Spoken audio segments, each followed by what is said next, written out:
اعوذ باللہ من الشیطان الرجیم بسم اللہ الرحمن الرحیم اللہ اکبر سبحان اللہ الحمدللہ استغفر اللہ الصلاۃ والسلام علیک یا رسول اللہ صلی اللہ علیہ وآلہ وسلم۔ ناظرین،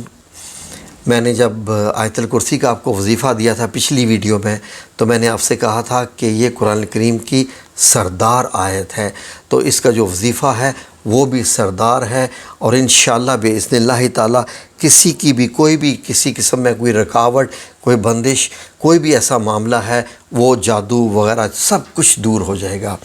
تو ناظرین، آج میں پھر بہت خوشی محسوس کر رہا ہوں۔ یقین کیجئے کہ آج میرا دل مطمئن ہے اور میری روح بھی خوش ہے کہ جو کچھ میں آپ کو بتانے جا رہا ہوں، اس لیے کہ میں آپ کو وہ کچھ بتانے جا رہا ہوں جو کہ عرش کے خزانوں میں سے ہے۔ عرش کے خزانے، وہ رب کریم، وہ میرا رب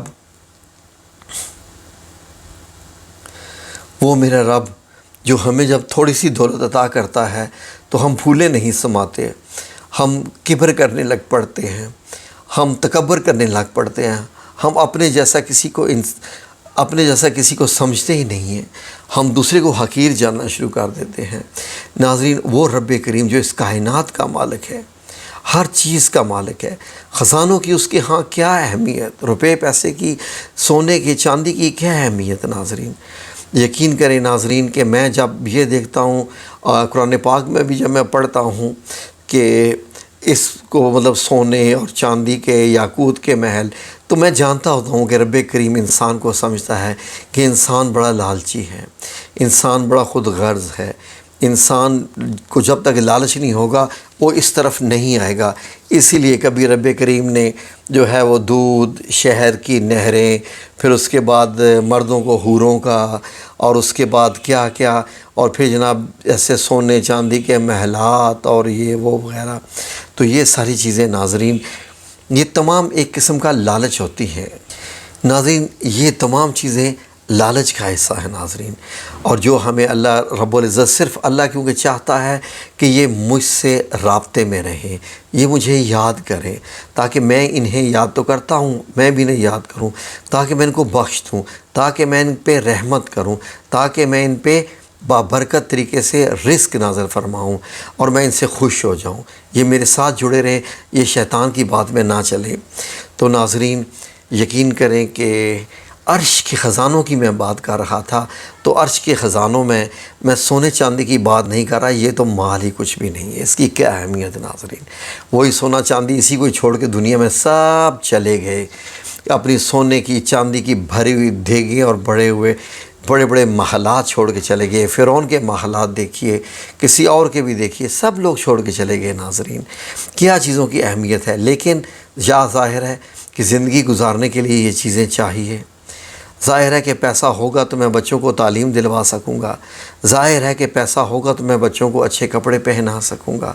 ظاہر ہے کہ پیسہ ہوگا تو میں ایک اچھا گھر لے سکوں گا جہاں میں عزت کے ساتھ رہ سکوں، ظاہر ہے کہ پیسہ ہوگا تو بچوں کی بڑی بڑی پڑھائیاں، شادیاں، پھر آگے جتنے بھی بیماریوں میں اخراجات چاہیے ہوتے ہیں، ہر روز اخراجات، کھانے پینے میں جو کچھ بھی ہے اخراجات چاہیے ہوتے ہیں، تو یہ سب کچھ پیسے کے ساتھ ہے۔ بے شک پیسہ چاہیے، لیکن پیسہ ہی سب کچھ نہیں ہے ناظرین۔ اس چیز کو مد نظر رکھتے ہوئے کہ اللہ رب العزت بھی مطلب بات کرتا ہے کہ جس کو چاہے جتنا مرضی دولت دے، جس کو چاہے کام دے، تو یہ ناظرین ایک وظیفہ ہے ایسا جو کہ جس کی پیچھے ایک خاص اس کا بیک گراؤنڈ ہے ناظرین۔ جب یہ دو آیات سورہ البقرہ کی آخری دو آیات یہ عرش کے خزانوں سے جب دی گئی تو آسمان پر ایک دروازہ کھلا۔ صحابہ اکرام فرماتے ہیں کہ ہم بھی موجود تھے اور نبی پاک صلی اللہ علیہ وسلم بھی موجود تھے مسجد نبوی میں، تو آسمان سے بہت زور کی، جیسے کوئی بہت بڑے دھماکے کی آواز آتی ہے، سنائی دی۔ تو نبی کریم صلی اللہ علیہ وسلم کو فرمایا گیا، بتایا گیا، حضرت جبرائیل بھی موجود تھے کہ آج عرش کا وہ دروازہ کھل گیا ہے جو آج تک کسی پیغمبر، کسی امت کے لیے نہیں کھلا۔ یہ صرف نبی پاک صلی اللہ علیہ وسلم کی امت کے لیے کھلا ہے۔ اور ناظرین، نبی پاک صلی اللہ علیہ وآلہ وسلم فرماتے ہیں کہ مجھے یہ جو چیزیں تحفے میں دی گئی ہیں نا معراج شریف میں، جس میں سورہ فاتحہ ہے، سورہ البقرہ کی آخری 2 آیات ہیں، تو اور 5 نمازیں، اور جو بھی توحید پہ رہے گا یعنی جو شرک نہیں کرے گا اس کی بخشش، یہ میرے لیے سب سے بڑے تحفے ہیں۔ تو ناظرین، آئیے اللہ رب العزت سے عرش کے خزانوں کا وسیلہ ہی بنا کر یہ جو 2 آیات ہیں اسی کا وظیفہ کرتے ہیں، اور اللہ سے، کیونکہ نبی پاک صلی اللہ علیہ وسلم نے فرمایا کہ جو یہ پڑھتا ہے اس کی قبولیت ہو جاتی ہے دعاؤں کی، ہر قسم کی یہ قبولیت کے معاملات ہیں۔ بزرگان دین نے بھی ان کے متعلق بہت خاص بتایا ناظرین، لیکن جو بات نبی پاک صلی اللہ علیہ وسلم فرما گئے اس سے بڑھ کے اور کیا ہے ناظرین۔ تو یہ جو 2 عرش کے خزانے کی آیات ہیں، اگر آپ ناظرین، اگر آپ سمجھتے ہیں کہ آپ کے کام نہیں پورے ہو پا رہے، آپ کی خواہشات ہیں بہت اچھے کاروبار کی، بہت زیادہ پیسے کی، بابرکت رزق کی، کہ جو ایسا رزق کہ آپ کے پاس بھی آئے اور آگے آپ غریبوں میں بھی بانٹیں، اتنا زیادہ رزق، اگر آپ خواہش رکھتے ہیں کہ اللہ رب العزت آپ کو بہت بڑا گھر بھی عطا فرمائے، اللہ رب العزت آپ کی تمام خواہشات بھی پوری کرے، کوئی بچوں کی شادی کا مسئلہ ہے، یا نوکری کا مسئلہ ہے، یا جائیداد کا، یا اور کوئی بچوں کے حتیٰ کے رشتوں کا مسئلہ ہے، سمجھ لیں کہ کچھ بات پوری نہیں ہو پا رہی، جو آپ کی دعائیں ہیں، خواہ وہ معاملہ بندش کا ہے یا کسی بھی چیز کا ہے، وہ اگر نہیں پورا ہو پا رہا، تو ناظرین آپ سے گزارش ہے کہ رات کو سونے سے پہلے آپ اول آخر 11 بار درود ابراہیمی پڑھیں، اور درود ابراہیمی پڑھنے کے بعد آپ نے ناظرین کیا کرنا ہے کہ سورہ البقرہ کی آخری 2 آیات ان کی آپ تسبیح کیجئے۔ تسبیح سے مراد ہے کہ 100 دفعہ پڑھیے ان آیات کو، یعنی امن الرسول بما انزل الیہ من ربہ، یعنی یہاں سے شروع کر کے فانصرنا علی القوم الکافرین، یہاں تک 1 منٹ بھی نہیں لگتا اس پوری 2 آیات کو پڑھنے کے لیے، اتنی چھوٹی ہے، 30 سیکنڈ میں آپ پڑھ سکتے ہیں۔ تو اس کا مطلب ہے اگر آپ 100 دفعہ پڑھیں گے ناظرین تو آپ کا کتنا ٹائم لگے گا؟ 100 کی تسبیح کیجئے، اور صرف آپ نے 7 دن کرنی ہے،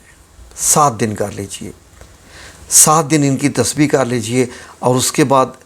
انشاءاللہ باذن اللہ تعالیٰ آپ تسبیح کرنے کے بعد رب العزت سے دعا مانگیے، اور رب کریم سے جو ہے وہ واسطہ دیجئے کہ تیرے عرش کے خزانے جو تو نے نبی پاک صلی اللہ علیہ وسلم کو عطا کیے اور ہم تک پہنچے، یا رب العزت ہم انہی کا وسیلہ بنا کے انہی آیات کا ہم تیرے حضور پیش کرتے ہیں، یا رب العزت یہ ہمارے جائز حاجات ہیں، جائز خواہشات ہیں، یہ پوری فرما دے، بس یا رب العزت ہمیں ایمان پہ چلا دے۔ ساتھ یہ بھی دعا ضرور کیا کیجئے کہ ہمیں ایمان پہ چلا دے، اور ہمیں مایوسی میں مت ڈھلنے دینا، گو کہ ہم مایوس بہت جلد ہو جاتے ہیں، ہمیں جو ہے وہ کبر سے بچا لینا، تکبر سے بچا لینا، اور ہمیں شرک سے بچا لینا، اس طرح کی بھی ساتھ دعا، اور ساتھ جو آپ کی خواہش ہے، اور انشاءاللہ باذن اللہ تعالیٰ 7 دن کا یہ وظیفہ ہے، 7 دن آپ نے متواتر کرنا ہے باوضو ہو کر، میک شور کہ آپ باوضو ہیں۔